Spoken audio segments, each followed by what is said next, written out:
Bonjour, je m'appelle Kimberly Fernandez, je suis en terminale ES et je vais vous parler du livre Super Freakonomics écrit par Stephen Levitt et Stephen Dubner et de l'éditorial Folie Actuelle. Ce livre, qui est à la suite de Freakonomics, déclare dès le début qu'ils ont menti dans le premier livre lorsqu'ils ont dit qu'il n'y avait aucun fil conducteur, puisque ces anecdotes semblaient ne pas avoir de cohérence entre elles pour les éditeurs parce qu'elles manquaient de théorie.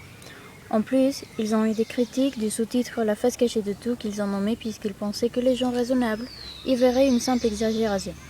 Cependant, ils ont eu une conséquence involontaire, c'est ce second livre. Dans ce livre, on nous explique que les décisions difficiles que pose la vie ont des enjeux, comme c'est la taille de la décision qui peut guider vers des incertitudes, mais aussi c'est le fait que souvent l'expérience qu'on a pu s'appuyer est faible. Cependant, certaines décisions semblent aller de soi. D'autre part, on nous dit qu'il ne faut pas envisager quelques sujets comme relevant de la science économique, mais comme illustration de l'approche économique, expression qui a été populaire par Gary Becker. Cette méthode d'analyse ne concerne pas les motivations particulières. Elle met en évidence que le comportement est commandé par un ensemble plus riche de valeurs et de préférences, page 35. Dans le premier chapitre du livre, on nous parle des inégalités entre hommes et femmes et que le prix à payer pour être une femme reste considérable. Cependant, il vaut bien mieux n'être femme aujourd'hui qu'à n'importe quelle autre période de l'histoire. Mais les différences sont très évidentes dans certains aspects. Mais il existe un secteur d'activité où la femme a toujours été dominante, c'est la prostitution. Cette pratique, globalement illégale, reste particulièrement florissante dans certains endroits. D'autre part, lorsque la pratique est devenue illégale, le gouvernement préfère de punir le fournisseur, c'est-à-dire les prostituées, et pas le consommateur ou les clients, ce qui est une attitude banale et incohérente, page 52. On prend un cas particulier, Ali. Née en Texas, elle avait une vie qui pouvait être qualifiée de réussie. Elle a été dans l'armée, gagnait bien et elle était mariée.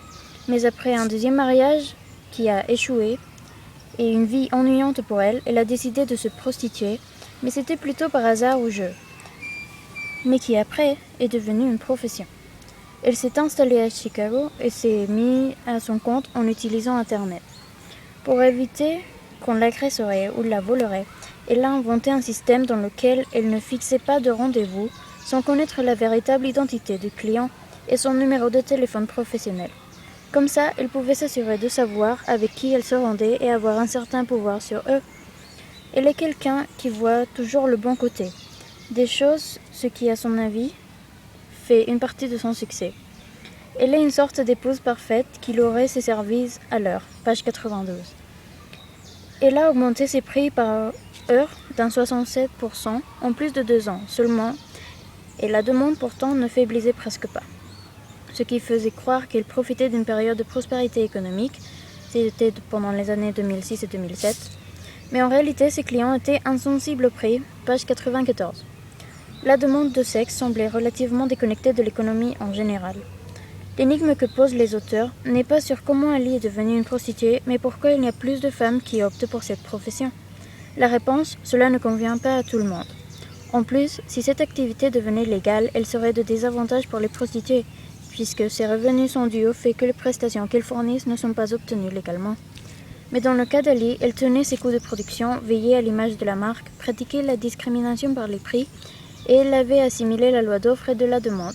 Elle maîtrisait toute la situation, mais elle se préparait déjà à sortir.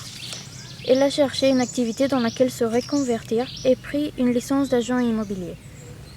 Puis, elle a décidé de se remettre aux études pour approfondir les connaissances qu'elle avait acquises quand elle était à son compte et appliquer tout cela dans un métier où elle gagnerait des sommes folles sans avoir à fournir un travail physique. Elle a choisi l'économie. Finalement, l'approche économique vise comme but de considérer un sujet donné en faisant abstraction de tout préjugé favorable ou pas pour laisser la vérité nue sortir des chiffres. Je pense que ce livre est intéressant puisqu'il se différencie des livres types d'économie et il met en évidence des exemples très particuliers de la vie quotidienne qui sembleraient ne pas avoir de rapport avec l'économie, mais qui pourtant l'ont et servent à démontrer des réalités économiques.